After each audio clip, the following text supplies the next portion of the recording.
Hello बच्चों, क्या हाल चाल। सब बढ़िया, मस्त एकदम। ठीक है, तो टॉपिक देख के समझ में आ रहा होगा आज हम क्या पढ़ने वाले हैं। Tension force. तो नॉर्मल रिएक्शन हो गया। ठीक है, टेंशन फोर्स स्टार्ट करते हैं। लेकिन नॉर्मल रिएक्शन में एक टाइप का सवाल और बचा है, इंक्लाइंड प्लेन। वो भी देख लेते हैं, एग्जाम में आता रहता है। हमारे पास में ये एक इंक्लाइंड प्लेन है, ये सरफेस है। क्लियर है ना?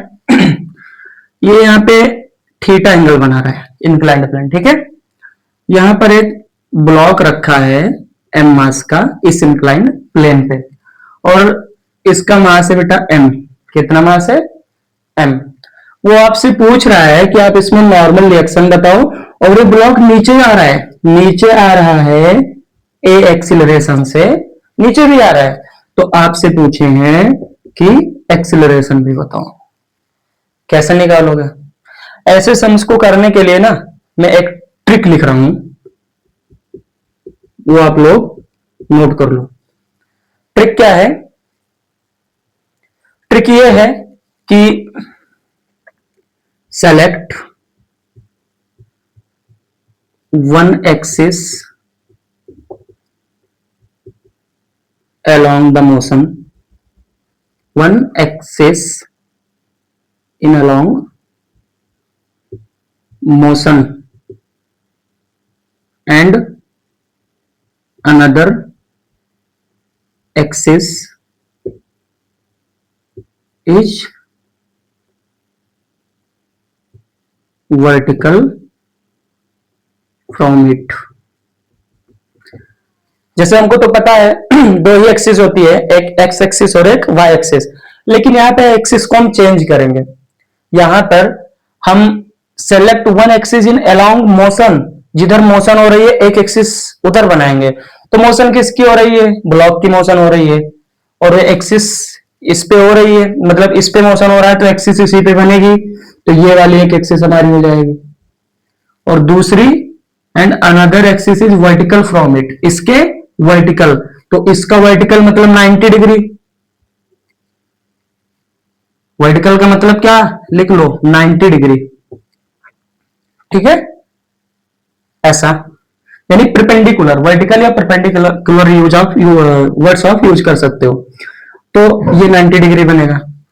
तो मैं इसका नेम दे देता हूं। अगर मैं इसको देखो, अगर मैं इसको बोल देता हूं x, तो ये क्या हो जाएगा? y। अब हम दोनों मोशंस पर चेक करेंगे तो हमको ऑटोमेटिक n और a निकल जाएगा। तो पहले देखेंगे on x axis, on x axis. तो x एक्सिस पे क्या हो रहा है? x एक्सिस पे एक्सिलरेशन है। लेकिन अब यहां पर एक चीज और है, नॉर्मल रिएक्शन निकालना है। तो पहले तो हम इधर बात कर लेते हैं कि ब्लॉक जो है वो सरफेस के टच में है, तो नॉर्मल रिएक्शन किधर है? ऊपर है, कल ही बताया था।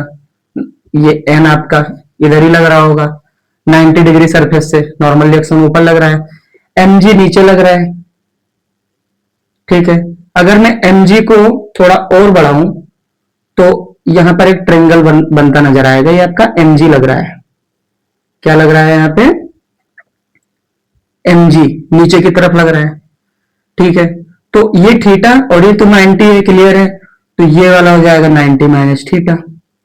और अगर ये 90 माइनस थीटा, तो ये एंगल और ये एंगल, ये दोनों मिलके फिर 90 बनना है। देखो ये और ये 90 बनना है। तो ये 90 माइनस थीटा है, तो ये फिर से हो जाएगा थीटा। अब mg नीचे है तो थीटा की तरफ जाएगा, तो हमने बताया था थीटा के ऊपर रख दो, तो ये cos थीटा हो जाता है। इसका मतलब ये हो जाएगा mg cos थीटा। mg के हम दो कंपोनेंट कर रहे हैं, एक थीटा के साइड में और एक इसके इधर परपेंडिकुलर। तो इस पर आएगा ये वाला, तो ये वाला mg का कौन सा कंपोनेंट हो जाएगा? mg sin theta. ये हो जाएगा mg sin थीटा इधर, mg cos थीटा इधर। अब हम देखेंगे on x axis. x axis पे क्या हो रहा है? एक्सिलरेशन इधर है और mg sin थीटा इधर है। मतलब यहाँ पे मोशन हो रही है। क्या हो रही है? मोशन, और जब मोशन हो रही होती है वहां पर F net is equal to 0 नहीं होता है। ये बात इंपॉर्टेंट है, आप लोग लिख लेना। एफ नेट 0 हम कब करेंगे? इन इक्विलिब्रियम, ठीक है। F net is equal to M में कब रखेंगे? इन मोशन, जब मोशन हो रही हो तो वहां पर एफ नेट एम ए के इक्वल करेंगे। तो यहां पे मोशन हो रही है, एक्स एक्सिस पे इक्विलिब्रियम हो रहा है, नहीं हो रहा है, तो एक्स एक्सिस पे F net is equal to M A हो जाएगा। अच्छा, F net is equal to M A, F net है कितना? फोर्स, कितनी टोटल फोर्स लग रही है? एम जी साइन थीटा, एक ही फोर्स लग रही है, तो M G sine theta is equal to M A, M से एम हो गया कैंसिल, तो G sine theta is equal to A. ये आपका आ गया एक्सिलरेशन। अब देखो on Y axis, Y axis देखो बेटा, वाई एक्सिस आपका ये वाला हो जाएगा। यहां पर ऊपर एन साइन थीटा, नीचे एम जी कॉस थीटा, ऊपर एन साइन थीटा, नीचे एम जी कॉस थीटा। तो सिंपल है, नॉर्मल रिएक्शन निकालना था तो एन इक्वल कर देंगे किसके? एम जी कॉस थीटा के, यही आपका नॉर्मल रिएक्शन हो जाएगा, बस सॉल्व हो गया। एन भी निकल गया और जी भी, एक्सिलरेशन भी निकल गया आपका, दोनों निकल गया। अच्छा, यहां पर इक्वल क्यों किया? क्योंकि F net is equal to यहां पर क्या है? 0, वाई में मोशन हो रही है, मूवमेंट हो रहा है, नहीं हो रहा है, तो वो एक दूसरे को बैलेंस कर जाएंगे, ये वाला बैलेंस नहीं करेगा। ठीक है, आप इसको नोट करो। अब हम स्टार्ट करने वाले हैं अपना नया टॉपिक, टेंशन। नोट कर लेना।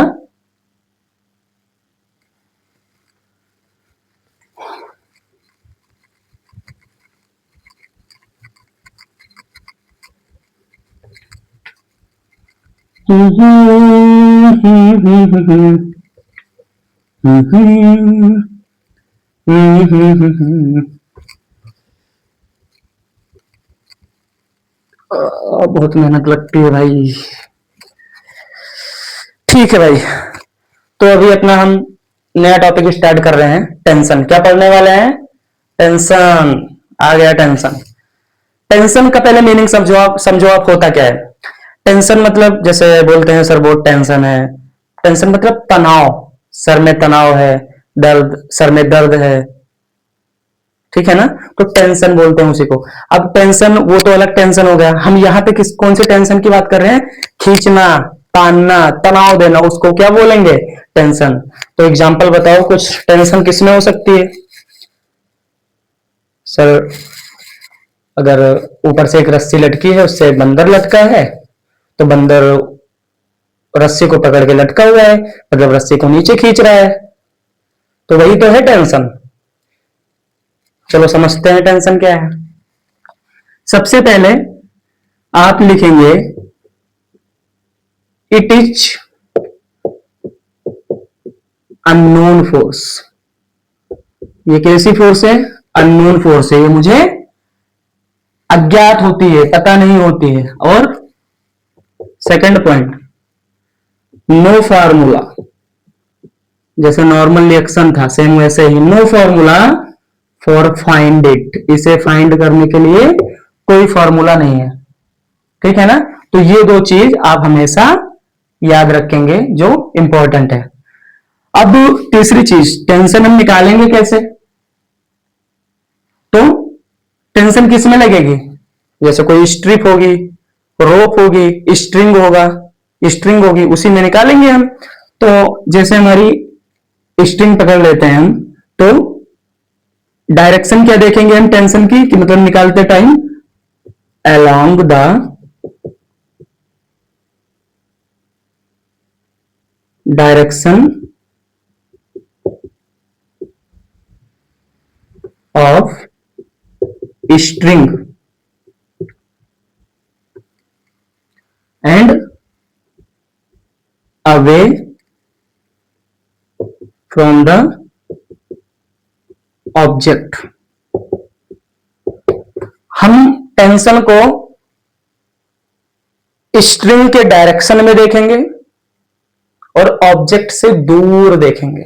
ऑब्जेक्ट की तरफ टेंशन नहीं आएगा, ऑब्जेक्ट से दूर जाएगा। सर समझ में नहीं आया कुछ, ठीक है, अभी एग्जांपल लूंगा तब आपको एग्जैक्टली समझ में आएगा कि मैं बोल क्या रहा हूं। देखो, जैसे मैं यहां पर एक मेरी वॉल है और यहां से मैं एक धागा बांध देता हूं इधर। अब इस धागे को, धागा है या स्ट्रिंग है, मैं थोड़ा मोटा बनाऊंगा जिससे आपको क्लियर दिखे, ठीक है, ऐसा। अब मैं इसको एफ फोर्स से खींच रहा हूं अपनी तरफ, इधर तो ये फिक्स है, ठीक है ना, तो यहां पर आएगा टेंशन। क्या आएगा? टेंशन आएगा, ठीक है ना। या फिर हमारे पास ऐसे एक रोप है, इस रोप को कोई इधर से पकड़ के खींच रहा है और कोई इधर से पकड़ के खींच रहा है, तो यहां पर भी दो फोर्सेस लग रही हैं, F1 एंड F2, तो यहां पर आएगा टेंशन। अब कंडीशन क्या है? कंडीशन में लिख रहा हूं इधर साइड पे, ध्यान से देखो, इसकी कुछ कंडीशंस हैं। अभी हम जो टेंशन पढ़ेंगे यहां पर हम लेंगे मासलेस स्ट्रिंग, मासलेस स्ट्रिंग होगी। कैसी स्ट्रिंग होगी? मासलेस स्ट्रिंग होगी, ठीक है ना। और एक चीज और लिख लो, आइडियल होगी। कैसी होगी? आइडियल होगी, ठीक है, इसका कोई मास नहीं होगा स्ट्रिंग का, और ये आइडियल होगी। तो इतनी बात आप याद रखना। अब मैं एग्जांपल लेता हूं एक, अगर इतनी बात क्लियर है। क्या बोला? It is a known force, no formula for find it, along the direction of string and away from the object. तीनों बात क्लियर है। कंडीशन क्या है? मासलेस स्ट्रिंग होगी, आइडियल होगी, ठीक है। एग्जाम्पल, जैसे हमारे पास में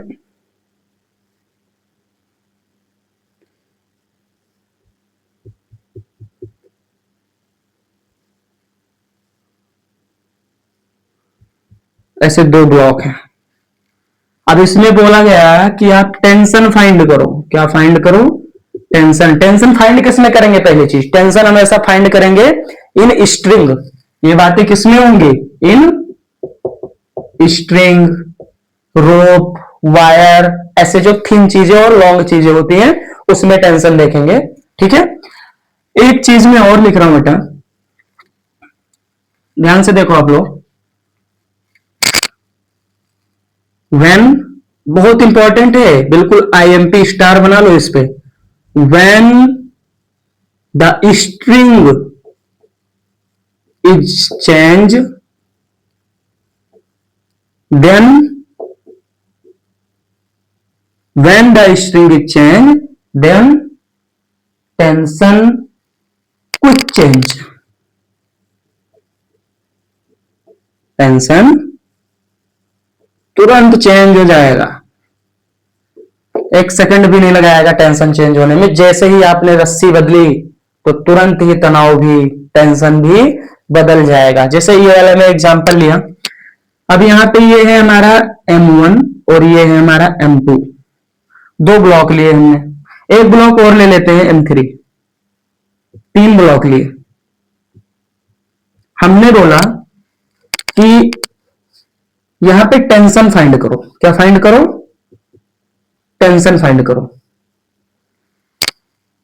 तो देखो, ये एक रस्सी है, ठीक है, तो यहां पे ऊपर हुक से बंधी हुई है, तो इस रस्सी को ये ब्लॉक क्या कर रहा होगा?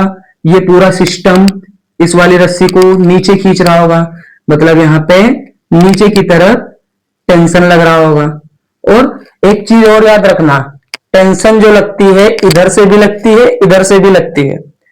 अवे फ्रॉम द पॉइंट हमेशा कैसे लगेगी? Away from the point. जैसे ये मैंने एग्जांपल लिया, देख लो, तो यहां पर ये खींच रहा है ना, तो ये हुक भी तो उसको खींच रहा होगा, मतलब टेंशन किधर लग रही होगी? इधर। अब यहां पर ये बंधा है, वो इसको खींच रहा है, तो टेंशन किधर लग रही है? इधर, ऐसे। अब यहां पे ये इधर खींच रहा है, वो उधर खींच रहा है, तो यहां इधर से टेंशन और इधर से टेंशन। एग्जैक्ट समझ में आ रहा होगा? यानी मेरे पास में एक रस्सी है, इधर से भी खींच रहा हूं इधर से भी खींच रहा हूं, तो दम तो दोनों हाथ मेरा लगा रहा है ना। इस वाले हाथ के दम को ये रोक रहा है और इसके दम को ये रोक रहा है, ठीक है ना।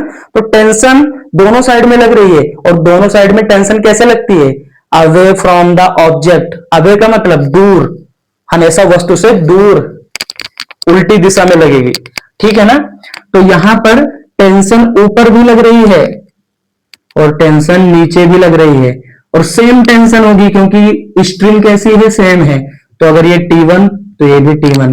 देखो रस्सी बदली, टेंशन बदल जाएगा, तो ये T2 तो इधर भी T2, इधर T3 तो इधर भी T3, ठीक है ना।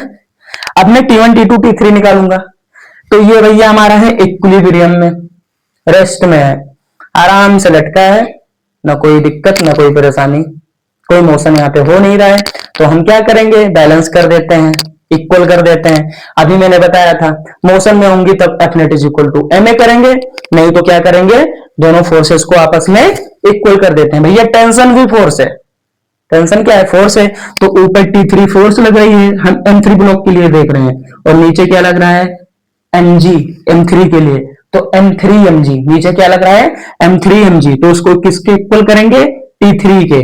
तो T3 कितना आएगा, M3mg आ जाएगा, सॉरी M3mg बोलो या M3g बोलो डायरेक्ट ना, mg बोलते हैं तो m चेंज है तो M3g, T3 कितना आ गया, M3g आ गया।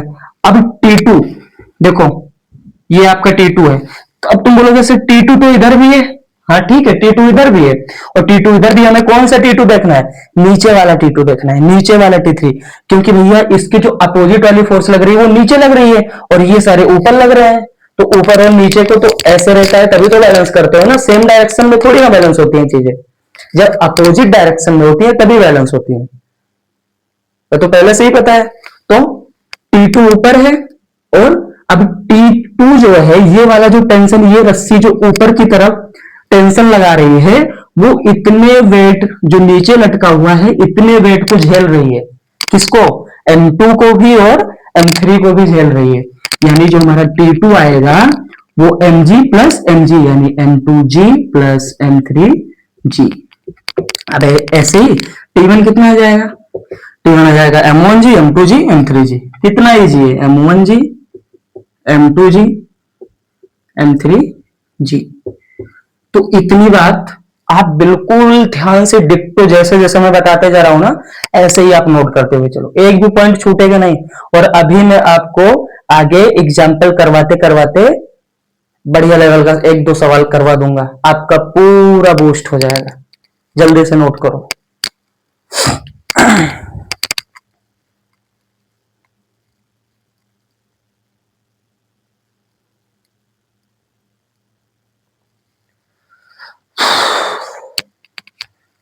हो गया नोट, ओके ठीक है, आगे बढ़ते हैं बच्चों। यार थोड़ा अगर समझ में आया करे यार तो थोड़ा सपोर्ट करो, सब्सक्राइब कर दिया करो आप लोग, कितना मेहनत से तो हम पढ़ाते हैं। तो आपको तो ये मेहनत दिख रही होगी, आपको ये पसीना दिख रहा होगा कि सर आपके लिए कितना मेहनत कर रहे हैं। मेरा मकसद सिर्फ इतना है कि ज्यादा से ज्यादा बच्चों तक मैं पहुंच पाऊं, क्योंकि आज के जमाने में कोई फ्री शिक्षा देने वाला नहीं है। आप किसी भी कोचिंग में जाओगे तो बोलेंगे आपको बढ़िया सवाल तो हम करवाएंगे लेकिन पैसा भी बढ़िया लेंगे। तो अगर आपको कोई टीचर आ रहा है, हिम्मत कर रहा है कि वो आपको सारी चीजें दे, और ऐसे प्लेटफॉर्म पे जहां पर आपको एक भी पैसा नहीं देना है, तो आप उसके बारे में तो सोच सकते हैं ना। तो बस आप अपने जितने फ्रेंड सर्कल में हैं उनको भी बताइए कि हाँ मैं पढ़ता हूं, आप भी पढ़ो। तो थोड़ा यार, क्योंकि इससे मेरे अंदर क्या आएगा, कॉन्फिडेंस आएगा, और भी एनर्जी में रहूंगा मैं, और भी अच्छी अच्छी चीजें लाने की कोशिश करूंगा कि बच्चे मेरे रिस्पॉन्स दे रहे हैं। ठीक है ना, ठीक है आगे बढ़ते हैं। टेंशन टेंशन टेंशन,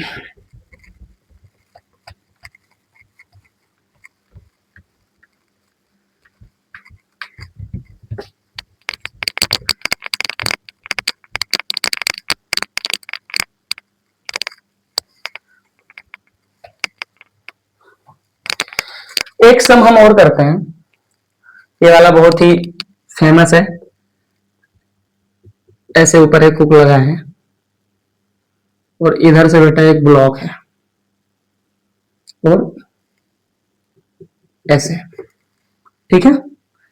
यहां पर जो एंगल बन रहा है ये बन रहा है 37 डिग्री का। अब आपसे पूछा गया कि आप टेंशन बताओ, क्या बताओ,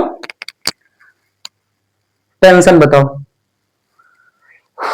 कैसे निकालोगे टेंशन, देखो तो पहले टेंशन है कहां ये बताओ आप लोग, टेंशन है कहां। ये आपकी स्ट्रिंग है और इधर भी स्ट्रिंग है, इसको स्ट्रिंग मत बोल देना। ये आपका जो ये सरफेस है, सरफेस से 37 डिग्री का हॉरिजेंटल से एंगल बना रहा है। अगर मैं इसको हटा भी दूं तो ये ऐसे ब्लॉक टंगा हुआ है, ठीक है। तो ये 37 डिग्री यहां से एंगल, तो टेंशन कहां कहां लग रही होगी, इस स्ट्रिंग पे लग रही होगी और इस स्ट्रिंग पे। इसका मतलब क्या होता है कि ये फिक्स है, स्ट्रिंग कैसी है, फिक्स। इसका मास है m। अब टेंशन निकालनी है, क्या फाइंड करना है, टेंशन t फाइंड करना है। तो t कैसे फाइंड करेंगे हम, देखो पहले तो यहाँ पे टेंशन, यहाँ पे टेंशन। टेंशन अगर 2 3 4 5 लग रही है तो आप T1 T2 T3 T4 ऐसे आप नेमिंग कर सकते हो, ठीक है। तो मैं अगर इसको T1 बोलूंगा तो ये भी हमारा हो जाएगा T1। अच्छा यहाँ पे सर स्ट्रिंग चेंज तो टेंशन चेंज, ठीक है। तो यहाँ पे टेंशन, और टेंशन देखो हमेशा हम कैसे लगा रहे हैं, एरो कैसे लगा रहे हैं, ब्लॉक से दूर, इस वॉल से दूर, हमेशा अबे यानी दूर लगाना है टेंशन, हमेशा अबे डायरेक्शन में। तो अगर ये T2, देखो T2 लिखा मैंने, T1 नहीं लिखा क्योंकि स्ट्रिंग चेंज तो टेंशन चेंज। अब देखो यहाँ पे एक चीज ध्यान दो, अच्छा T2 तो ठीक है लेकिन T1 में ये 37 डिग्री बना रहा है, तो तुरंत कंपोनेंट कर दो इसका। दो कंपोनेंट क्या करोगे। अच्छा एक चीज बताओ आप लोग, नीचे की तरफ क्या लग रहा है, mg, क्या लग रहा है, mg लग रहा है, ठीक है सर। अब ये बताओ T1 है, ये T1 अगर इस वाले सरफेस पे आ जाएगा, 37 से घुमा के इधर ले आऊं तो थीटा को कवर कर लेगा, थीटा को कवर करता है तो यही तो हमारा कॉस थीटा है। तो T1 कॉस थीटा कितना है 37 डिग्री, और इसके एक वर्टिकल जाएगा, ऐसा जाता है दूसरा कंपोनेंट। भैया मैं इसी की बात कर रहा हूं कि अगर ऐसे कहीं पे 37 डिग्री है तो आप 37 डिग्री हटाओ, 37 डिग्री हटाओ और एक ऐसे 37 डिग्री था तो 37 डिग्री हटाओ, एक को बोल दो कॉस थीटा, एक को बोल दो साइन थीटा। बस कॉस किसको बोलोगे, नीचे जिस पे थीटा आ रहा है, और थीटा एंगल बड़ा करोगे तो वो साइन थीटा बन जाता है। ये चीज तो पता है आपको। तो ये T1 कॉस थीटा, तो ये क्या हो जाएगा T1 साइन थीटा कितना है 37 डिग्री, ठीक है। अच्छा ये पूरा कैसा है, इक्विलिब्रियम में है तो बैलेंस कर सकते हैं। यहाँ पे F net is equal to M लगाने की जरूरत नहीं है क्योंकि यहाँ पे कोई मोशन नहीं हो रही है। तो T1 साइन 37 डिग्री इक्वल हो जाएगा किसके, mg के हो जाएगा, बिल्कुल करेक्ट बात है। तो ये वर्टिकल वाली बात हो गई। हॉरिजेंटल वाली बात करेंगे तो दोनों एक्सिस चेक करते हैं एक्स वाई। अभी इंक्लाइंड प्लेन वाला सवाल करवाया मैंने। T2 आपका इक्वल हो जाएगा किसके, T1 cos 37 के, यानी आपका T2 इक्वल हो जाएगा T1 cos 37 डिग्री के। तो इक्वेशन नंबर 1, देखो दो इक्वेशन बनेगी, जितनी स्ट्रिंग रहेंगी उतनी इक्वेशन बनेंगी, ये भी बात है, ये भी नोट कर लो आप, जितनी स्ट्रिंग उतनी इक्वेशन बनेंगी। अब इनको कर दो डिवाइड, क्या कर दो, डिवाइड कर दो। तो यहाँ पे 37 से 37 साइन अपॉन कॉस क्या हो जाएगा 10, T1 से T1 हो जाएगा कैंसल। हम यहाँ पे डिवाइड कर रहे हैं, क्या कर रहे हैं, डिवाइड कर रहे हैं ऐसे। तो साइन अपॉन कॉस क्या होता है 10 37 degree mg upon T2, mg upon T2, ठीक है। अब 10 37 डिग्री की जो वैल्यू होती है वो होती है 3/4 is equal to mg upon T2। तो T2 कितना हो जाएगा 4mg, 4 T2 is equal to 4mg upon 3। m की वैल्यू पता है, g की वैल्यू पता है, आराम से निकल जाएगा T2 निकल जाएगा, यहां रख दोगे और निकल जाएगा क्या आपका T1। तो ऐसे सॉल्व करते हैं। अच्छा सर आपने 10 3/4 37 की वैल्यू 3/4 कैसे रख दी? तो देखो ये वाला ट्रायंगल हमेशा याद रखो, ये होगा 90। कितना होगा 90। तो कभी कभी 53 डिग्री पूछेंगे, कभी कभी 37 डिग्री पूछेंगे। तो आपको तो पता है tan 37 कितना बोला इन्होंने, perpendicular upon hypotenuse, perpendicular upon hypotenuse. तो एक ट्रायंगल का कॉम्बिनेशन होता है 3 4 5, हाइपोटेनियस हमेशा 5 रहेगा। ठीक है, सॉरी परपेंडिकुलर अपॉन हाइपोटेनियस नहीं, परपेंडिकुलर अपॉन बेस होता है 10, 10 जो होता है। तो ये कितना हो जाएगा 10 परपेंडिकुलर अपॉन बेस, तो ये परपेंडिकुलर है तो ये बेस हो गया। अब अगर हम साइन थीटा पता करना चाहें यानी साइन 37 डिग्री तो वो भी बता सकते हैं। बस एक याद रखो, tan थीटा 3/4 ट्रायंगल बना के निकाल लो। साइन थीटा कितना होगा परपेंडिकुलर अपॉन हाइपोटेनस यानी कि 3/5। ठीक है ना। अगर आपसे cos थीटा यानी cos 37 पूछे तो बेस अपॉन हाइपोटेनियस यानी 4/5 ऐसे निकाल लिया करो। ठीक है, तो इसको आप नोट करो। यहां पे आपको क्या निकालना था T1 और T2 निकालना था, यानी T निकालना था, T दो T थे यहाँ पे T1 और T2। तो T1 T2 हमने ऐसे निकाला, देखो m की वैल्यू दे रखेगा, g की वैल्यू 10 लेते हैं, T2 निकल जाएगा। और हमारे पास दो इक्वेशन है, T2 पुट करेंगे, cos 37 बोल दिया 4/5 तो T1 निकल जाएगा। किसी भी इक्वेशन में पुट करोगे, नोट करो जल्दी।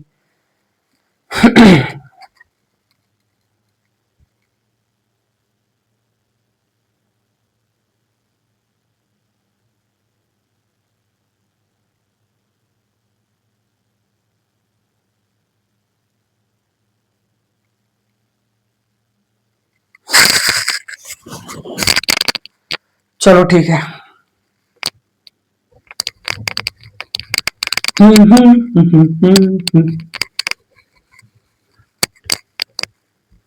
तो ऐसे सम्स बेटा आते रहते हैं। अब ये सब अच्छे लेवल के सवाल है, इसमें ओनली कंसेप्ट है, दिमाग लगाना है, बाकी पेन नहीं चलाना है। बस थोड़ा सा क्लिक करो, काम खत्म। तो यहां तक बात क्लियर है। अब हम अभी तक जो स्ट्रिंग ले रहे थे वो स्ट्रिंग कैसी थी, मासलेस। कैसी स्ट्रिंग थी, मासलेस स्ट्रिंग थी।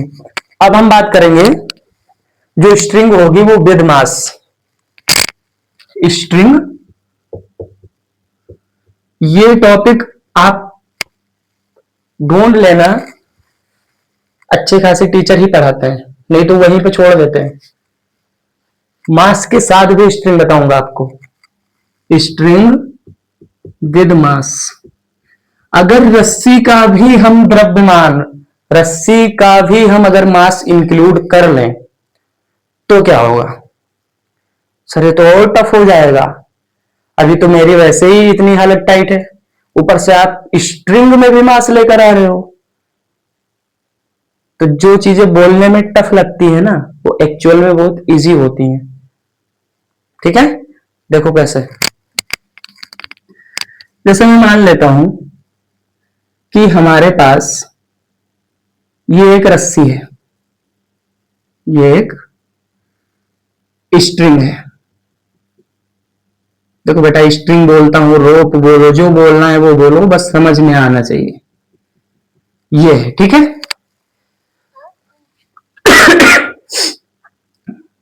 तो इस पूरे का क्या है, ये ऊपर लटकी हुई है।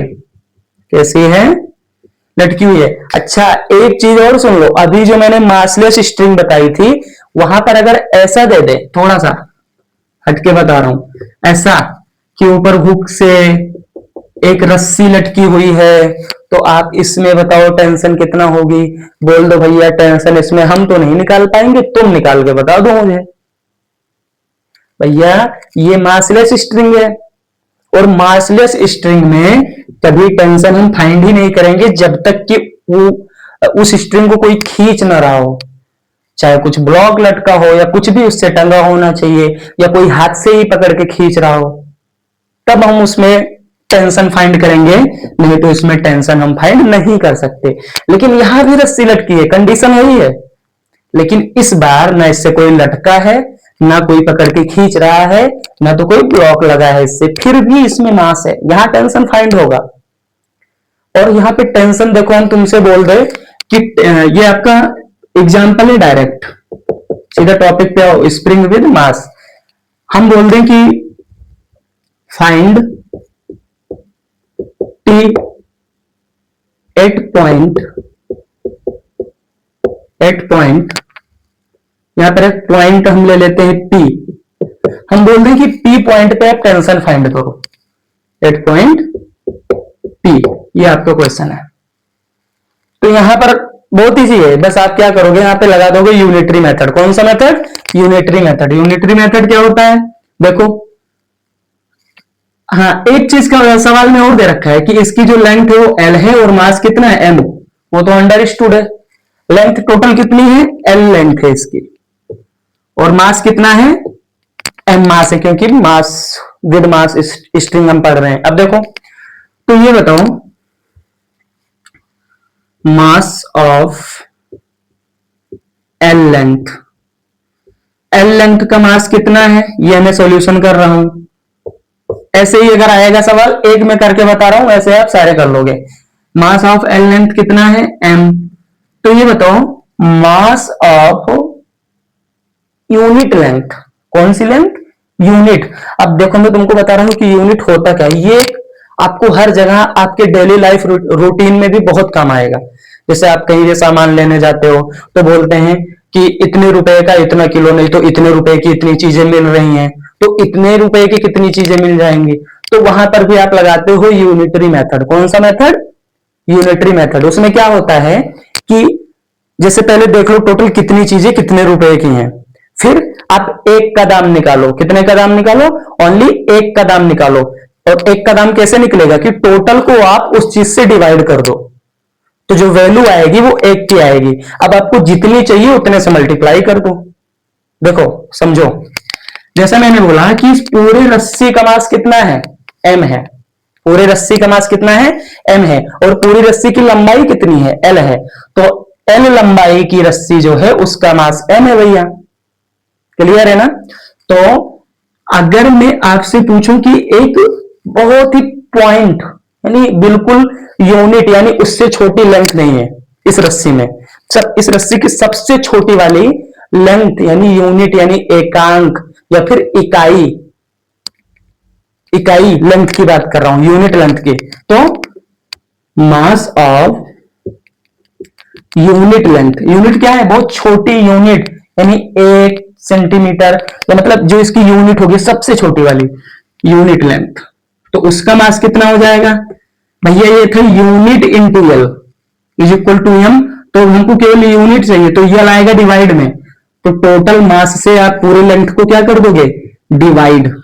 ठीक है, फिर से सुन लो, पूरी रस्सी का मास एम है और यूनिट लेंथ का मास एम बाय एल है।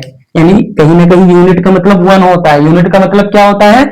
1। जैसे मैंने बोला कि 1 इंटू लेंथ कितना था? एम, तो 1 कितना आया? M by L. अब तो समझ में आ रहा होगा। और यही तो मैं बोल रहा हूं कि सर 1 को हम क्या बोलते हैं? यूनिट। तो देखो यूनिट कितना निकाला? M by L. यूनिट कितना निकाला है? M by L. और एल ही 1 से इसको मल्टीप्लाई कर रखा था, तो 1 बोलो या फिर यूनिट बोलो। और जहां कुछ नहीं होता वहां क्या होता है? 1 होता है। क्या होता है? 1 होता है। कहां पे? इन फिजिक्स, मैथ, केमिस्ट्री, ऐसे सारे सब्जेक्ट्स में। ठीक है, तो अब यूनिट लेंथ आ गई। अब हमको कितनी लेंथ चाहिए? अब उसने एक चीज और बोला है कि टॉप से ये यहां पर एक्स डिस्टेंस पे, ये भी बोल रखा था। कितना था? एक्स डिस्टेंस है। टॉप से इसकी डिस्टेंस कितनी है? एक्स। और हमको चाहिए कहां पे? पी पॉइंट पे चाहिए। कहां पे चाहिए? पी पॉइंट पे चाहिए। तो पी पॉइंट पे हमको टेंशन चाहिए भैया। तो ये मास यहां तक एक्स है, टोटल कितना है? एल। तो हम टेंशन निकालते कहां से हैं? टेंशन कहां से निकालेंगे? तो ये इसका नीचे मास होगा, नीचे इसका क्या होगा? मास होगा। तो ये इतनी डिस्टेंस कितनी हो जाएगी पहले बताओ? L minus x. कितनी हो जाएगी? L minus X. तो हम टेंशन जो निकालेंगे वो इतने पार्ट का टेंशन निकालेंगे, only this part. L minus x, इतने पार्ट का हम टेंशन निकालेंगे। ये पार्ट छोड़ देंगे, ऊपर वाला पी पॉइंट पे पूछा है तो ये नीचे का जो लटका हुआ भाग है, हमेशा टेंशन हम निकालते हैं कि जो नीचे लटका होता है, जो नीचे टंगा होता है, ठीक है ना, जो नीचे आ रहा होता है टेंशन, उस पार्ट का निकालते हैं। मैं साइड में लिख रहा हूं, लो इंपॉर्टेंट, लगा लो 4 5 6 7 8 स्टार इस पे लिखो। वी फाइंड टेंशन, एक एक, वही तो मैं बोल रहा हूं, एक एक वर्ड जो मेरे मुंह से निकलेंगे ना टाइम टाइम पे, वो बहुत ही कंसेप्चुअल है। वी फाइंड, बेटा माइंड में फीड है, ऑटोमेटिक आता रहता है वो, और बस आपको लिख लेना है, रिवाइज कर लेना है, उसके बाद आपको कोई लड़ने वाला नहीं है, आपसे कोई भिड़ने वाला उसके बाद नहीं है, बस इतना समझो। We find tension below from the point, below from the point in vertical situation, low in vertical situation, ऐसा लिखो आप, जबरदस्त इंग्लिश, ठीक है।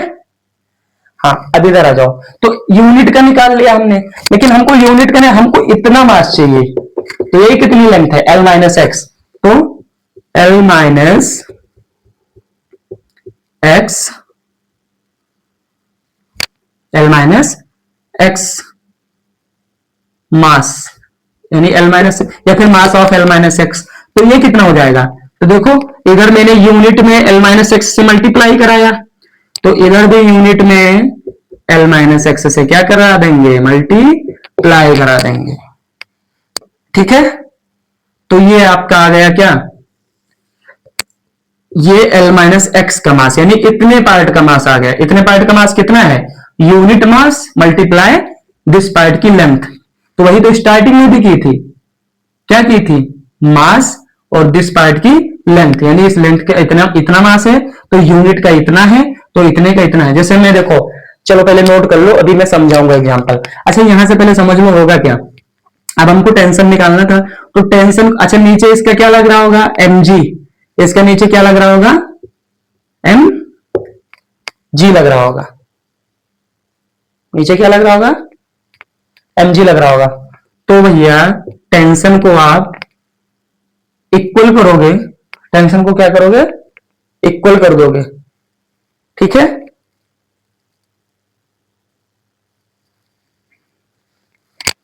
टेंशन को आप इक्वल कर दोगे, तो टेंशन आया कितना है,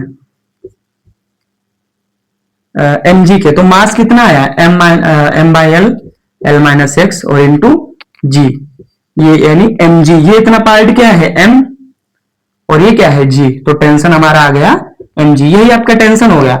अब यहाँ पे m l x सबकी वैल्यू दे रखी होगी, g की वैल्यू पता होगी, आप सॉल्व कर लोगे।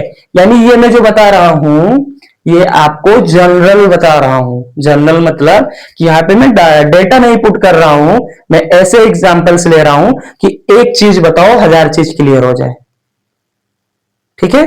अब जैसे यहां पर कई टाइप के सवाल ऐसे बन सकते हैं, बस m की वैल्यू चेंज कर देंगे, l की वैल्यू चेंज कर देंगे, x की वैल्यू चेंज कर देंगे, आपसे टेंशन पूछेंगे, तो हमको जनरल फॉर्मूला पता है तो हम निकाल लेंगे। आप नोट करो, देखो सॉरी बेटा, यहाँ पे थोड़ी सी चीजें मैं बता देता हूं आपको। जैसे मैंने बोला कि 10 रुपए का, 10 रुपए की, जैसे मैं बोलूं कि हमारी जो 10 पेन है, 10 पेन वो मिली है हमको 100 रुपए में, कितने रुपए में मिली है, ये नहीं, ये चीजें समझा रहा हूं, यूनिटरी मेथड, देखो यूनिटरी मेथड, 10 पेन 100 रुपए की मिली, तो बताओ 15 पेन कितने रुपए की मिलेगी, ऐसा हमारा सवाल है। 10 पेन 100 रुपए की, तो 15 पेन कितने रुपए की, तो एक काम करो, 10 पेन कितने की, 100 की, तो एक पेन कितने की मिलेगी, 100 अपॉन ये 1 मल्टीप्लाई 10 होगा ना, तो 1 इज इक्वल टू 100 अपॉन 10, तो 100 अपॉन 10, यानी एक पेन का दाम 10 रुपए, भैया 100 रुपए की 10 पेन, तो 10 रुपए की एक पेन, एक पेन कितने की आई, 10 की। अब 15 चाहिए, तो 15 इधर भी मल्टीप्लाई कर दो, इधर भी कर दो, तो 15 इंटू 1 और इधर 10 इंटू 15, यानी 15 पेन जो हो जाएगी वो 150 रुपए की हो जाएगी। ऐसे करते हैं, ये एमिट्री मेथड है। वही चीज इधर की है, बस यहाँ पे नंबर लिखा है इसलिए तुमको आसानी से समझ में आ रहा है, और वहां पे क्या है, थोड़ा एल एम में है इसलिए आप कंफ्यूज हो रहे हो, बाकी सेम चीज है, तो आप नोट करो।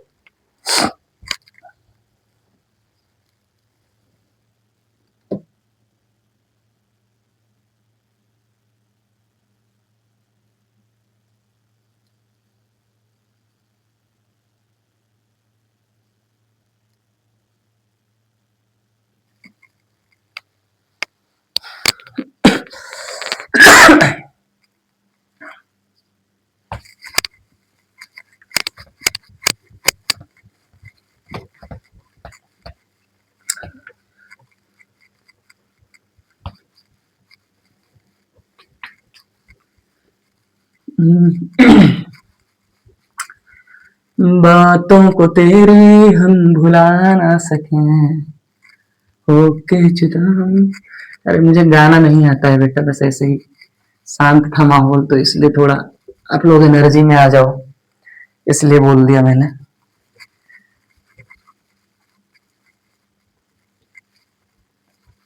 कुछ एनर्जी आई अंदर? हाँ सर, आपके 2 वर्ड्स ने तो पूरी एनर्जी फिल कर दी मेरे अंदर। ठीक है, अभी स्टार्ट करते हैं आगे। तो यहां तक बातें समझ में आई पूरी?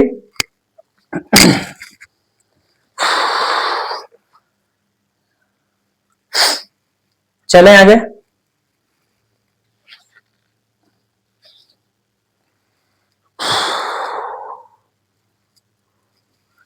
ठीक है, आगे बढ़ते हैं।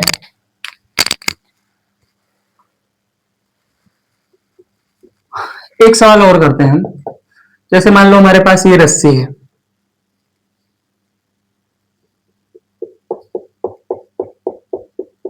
इधर एक फोर्स लग रही है, यानी ये कोई फोर्स लग रही होगी, वो एक्सिलरेशन की वजह से इधर जा रहा है। यहां पर एक पॉइंट है क्यू, कौन सा पॉइंट है? क्यू। और इस फाइंड टेंशन आपसे बोला गया, find tension eight point Q. Q point पे आप टेंशन फाइंड करो। एक्सिलरेशन किधर है? इस डायरेक्शन में है। बात क्लियर है? एक्सिलरेशन किधर है? इस डायरेक्शन में है, ठीक है ना? यहां पर एक फोर्स लग रही है। तो अब यहां पे देखो क्या हो रहा है, मोशन। और हमने बताया है कि सर जब भी मोशन होगा ना, तो हम F net is equal to M में करेंगे। पहला काम हमारा, 2 कंडीशन होती है, एक होता है रेस्ट, एक होता है F net is equal to M में। तो जब होगा F net is equal to M में, कब? जब मोशन में चीजें होंगी। जब रेस्ट होगा तब हम बैलेंस करेंगे। तो यहाँ पे मोशन में है, तो F net is equal to M A. M A, ये कंडीशन हमको लगानी है। लेकिन यहां पर लेंथ पूरे की एल है, और लेंथ कितनी है?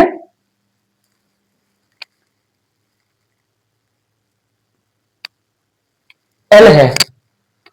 और बोला है कि यहां से यहां तक की डिस्टेंस बेटा एक्स है, ये आपको सवाल में बोला गया है।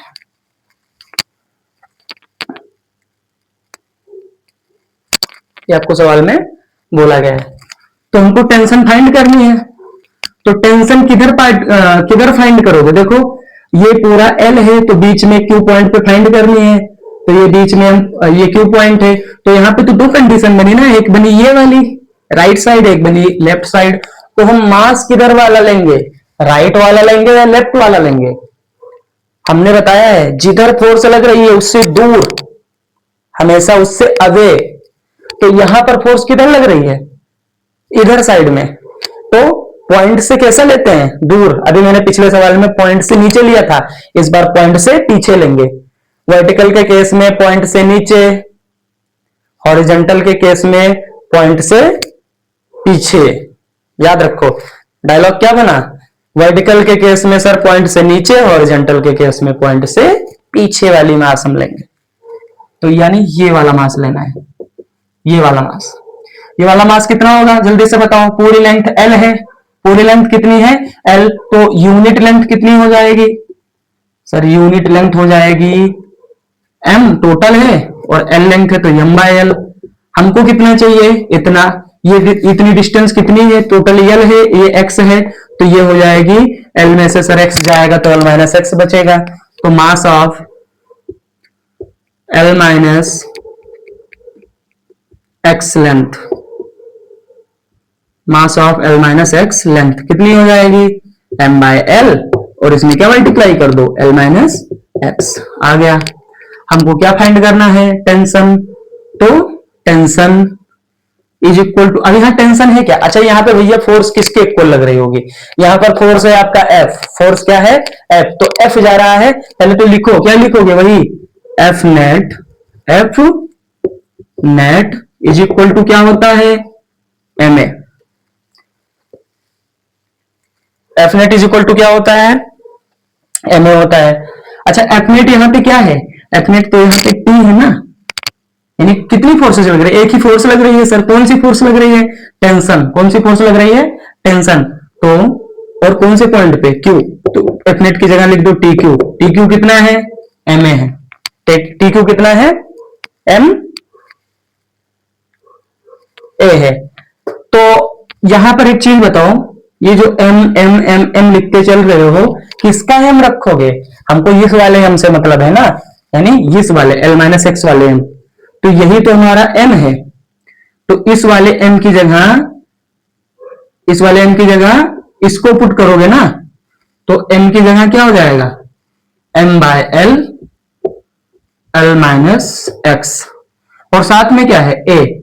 अब तुमको एक चीज पता है F इज इक्वल टू क्या होता है MA, तो ये भी चीज तो है ना, यहाँ पर F चल रहा है, फोर्स एक्सिलरेशन भी है, तो यहाँ पर A की वैल्यू चाहो तो आप F और M के फॉर्म में पुट कर सकते हो, क्योंकि यहाँ पे दे रखा हो आपको F का भी वैल्यू दे रखा होगा, बोला होगा इतने न्यूटन से खींचा जा रहा है, ये भी बोला होगा इतना एक्सिलरेशन है इसका, तो हमको क्या पता है, हमको F और M मास और फोर्स पता है, एक्सिलरेशन मान लो नहीं पता है, तो एक्सिलरेशन को आप इस फॉर्म में भी रख सकते हो, तो यहां से A is equal to F by M हो जाएगा। तो टेंशन कितना आया Q पॉइंट पे, ये आएगा M by L, L minus X और F अपॉन M, बस M पता है, L पता है, X पता है, F पता है, M सारी चीजें तो पता है यार, लो जनरल फॉर्मूला बन के, ये जितनी चीजें तुमको बता रहा हूं ना, ये सारे जनरल फॉर्मूले बन रहे हैं, हर एक कंसेप्ट को एक बार पढ़ लो, उसके बाद कैसे भी सवाल आए, कितना भी टफ आ जाए, कंसेप्ट तो पता है ना, सिर्फ डाटा चेंज कर सकते हैं, उससे ज्यादा उनकी भी औकात नहीं है, काम हो जाएगा आपका, नोट करो। इसलिए मैं ज्यादा ध्यान किस पे दे रहा हूं अभी आपके लिए, concept based general formula create करने में, एक हिसाब से मैं डेरिवेशन ही करवा रहा हूं आपका, हर एक सम्स के अलग अलग टाइप के, नोट करो।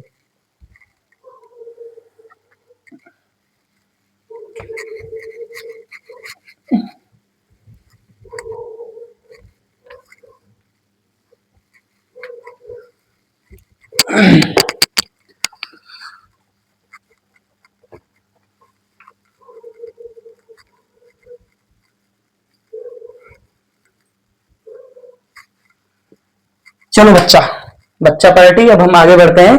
अब मैं तुमको एक सवाल करवाता हूं मस्त वाला आईआईटी का, करोगे, रेडी हो, तो भी तो हमें लगता है इतना प्रिपेयर कर दिया है तुम लोगों को टेंशन में कि तुम अब आईआईटी वाले सवाल से भिड़ सकते हो, लड़ोगे, हो जाए एक, ठीक है फिर स्टार्ट करते हैं, एक आईआईटी का सवाल लेते हैं, 2012 में आया हुआ सवाल है जेईई एडवांस का, पहले तो मैं बनाऊंगा और देखूंगा कि कितने लोग इसे सॉल्व कर पाते हैं, पॉज करना, थोड़ा टाइम देना और लगाना, नहीं लगेगा फिर देखना।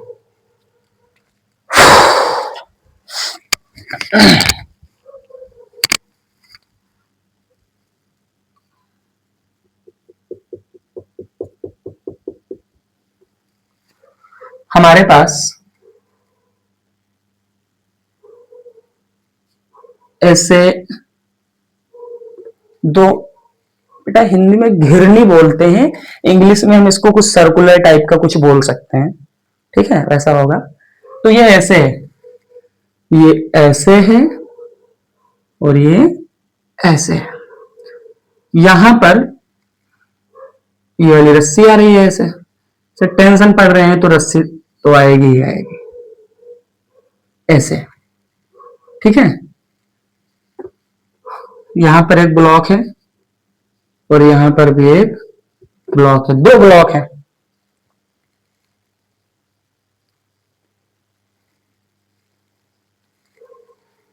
ठीक है, और यहां पर ये लग रहा है तीसरा ब्लॉक। ये ऐसा कुछ करते हैं, ऐसा तो ज्यादा क्लियर रहेगा। ऐसे घिरनी है, क्योंकि अभी आप इसको पुली मत समझ लेना, पुली अभी हम आगे पढ़ने वाले हैं। नहीं तो सोचो सर ये पुली लेकर आ गए आप, दिख ये पुली की तरह रहा है। आईआईटी ऐसे ही तो सवाल बनाता है, वो तुमको कंफ्यूज करता है। आधे बच्चे तो इसी में ढह जाते हैं, उनको लगेगा ये पुली है, लेकिन ये घिरनी है। क्या है? घिरनी। अब इंग्लिश में इसको कुछ तो बोलते हैं, बस ऐसा समझो कि इस पर टंगा होता है। ठीक है, ऐसे पुली का अलग कंसेप्ट है। ठीक है, ऐसे घिरनी है।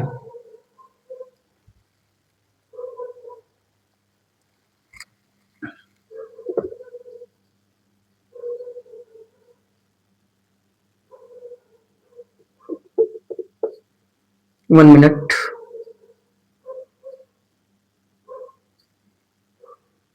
ऐसे आप लोग भी बना लो। अब भाई आईआईटी का सवाल है तो थोड़ा सा तो डायग्राम टप कर ही सकता है वो।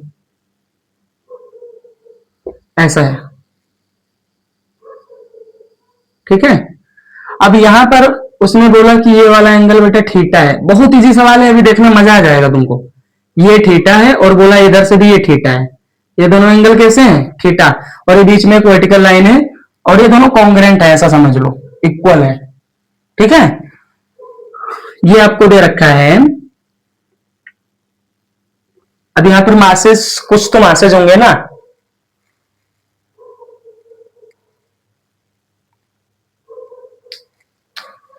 यहां पर हम m ले लेते हैं, ये √2m ले लेते हैं और ये भी m ले लेते हैं। हमारे पास 3 मास, कुछ भी ले लो आप। तो ये हमारी घिरनी है और इससे क्या है, देखो जो पुली होता है ना, पुली अलग है। पुली में ऐसे, अभी पुली बाद में जब पढ़ाऊंगा ना तो वहां और यहाँ पे डिफरेंस देख के समझ जाओगे। पुली में ऐसे सेंटर होता है और इससे एक स्ट्रिंग लगी होती है, यहां पर स्ट्रिंग नहीं लगी है पुली में, और इसमें ये डिफरेंस है। घिरनी में क्या होता है कि यहां पर स्ट्रिंग नहीं होती और पुली में स्ट्रिंग, एक मेन वाली स्ट्रिंग भी होती है पुली में, जो इसमें नहीं है। ठीक है, तो आपसे थीटा पूछा है। ये बोला गया कि ये जो सर्कुलर शेप है, सर्कुलर शेप यानी जिसको घिरनी बोल रहे हैं, यानी घिर घिर ऐसे घूमने वाली, यानी उस पे चीजें घूम सकती हैं, तो सर्कुलर शेप ये आपका मासलेस है। कैसा है? मासलेस। और जो यहाँ पे स्ट्रिंग लगी है ये भी है आपकी मासलेस। कैसी है? मासलेस है, ये बात। ठीक है, ये आपका एडवांस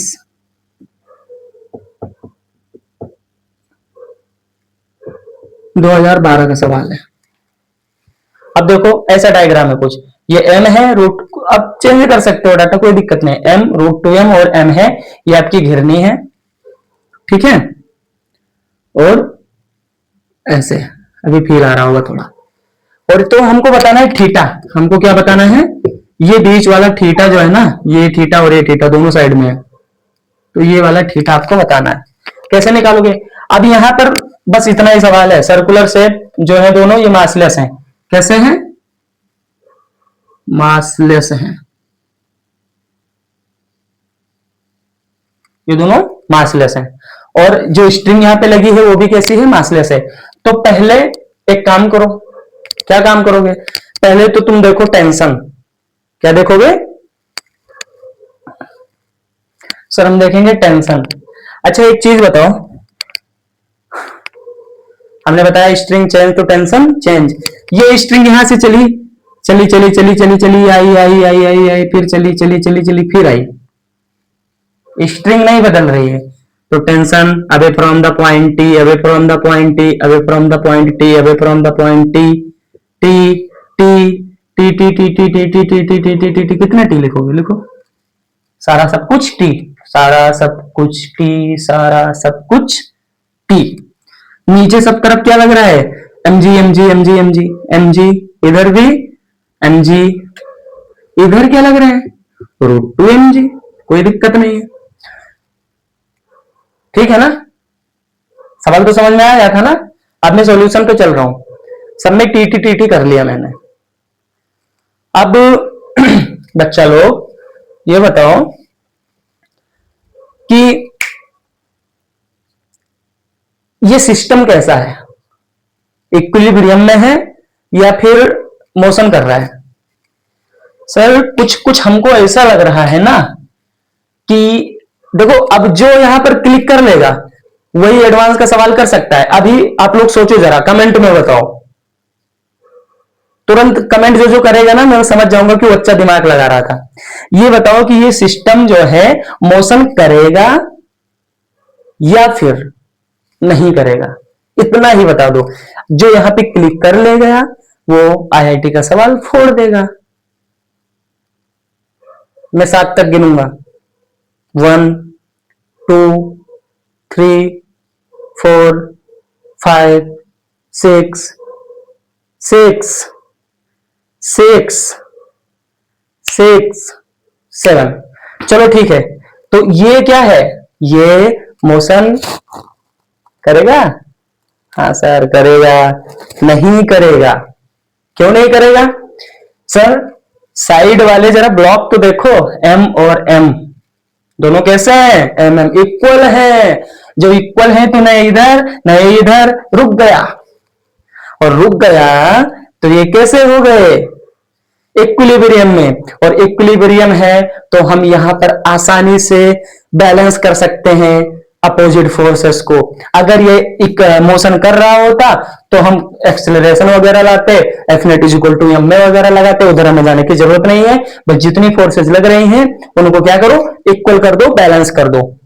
तो भैया नीचे वाली फोर्सेस तो कर ली, इधर टेंशन टेंशन टेंशन, वो सारी बातें क्लियर है, ठीक है, अपनी जगह पर है। एक जो मेन मुद्दा है ना वो थीटा पर है और हमको थीटा ही निकालना है। तो देखो ये टेंशन है आपका, ये आपका टेंशन है। सर बहुत टेंशन है, इस टेंशन की तो मुझे बहुत टेंशन है, किसी तरह आप इसको दूर करो। चलो दूर करते हैं, फिर आओ मार के भगाते हैं इसको। देखो ये थीटा है, ये टेंशन टी है। अगर टी थीटा को मोड़ेगा अपनी तरफ, देखो एंगल छोटा हो रहा है, हमने बताया है जब थीटा की तरफ चलते हैं तो कॉस थीटा क्या बनता है? Cos theta. तो इस टी की वजह से इस पे क्या बनेगा सर? T cos theta. इस टी की वजह से सर इधर आएगा ये वाला टी, फिर भी ऊपर ही जाएगा, क्या बनेगा सर? T cos theta. कितने cos theta? 2 T cos theta, T cos theta 2 बने। ठीक है सर, क्लियर है? अच्छा ये इधर भी तो आएगा, तो इधर क्या बनेगा? T sine theta. इधर क्या बनेगा सर? T sine theta. अब देखो ये टी साइन थीटा, ये टी साइन थीटा एक दूसरे को क्या करेंगे? खच्चा कैंसल। ये T sine theta T sine. अब हम एक काम करते हैं, हमको थीटा से तो मतलब है, इधर थीटा है नहीं, तो हम एक बीडी बना लेते हैं। किसका? मिडल वाले का। तो एक बीडी बना रहे हैं किसका? रूट 2m का। तो नीचे क्या लग रहा है? एबीडी बनाना सिखाया है। एबीडी में क्या करते हो? फ्री बॉडी डायग्राम में आप किसी भी ऑब्जेक्ट को पॉइंट बना लेते हो और उस पर जितनी फोर्सेस लग रही हैं उससे अवे दूर की साइड में उसको आप इंडिकेट कर देते हो। और अगर रेस्ट में है तो बैलेंस करते हो, मोशन में है तो F net is equal to M a करते हो। ठीक है, चलो करते हैं। अब देखो तो नीचे क्या लगेगा? Root 2mg। नीचे रूट 2mg। ऊपर क्या लग रहा है सर? ऊपर लग रहा है टी कॉस थीटा दो बार, तो लग रहा है 2t कॉस थीटा। क्या लग रहा है? 2t cos theta.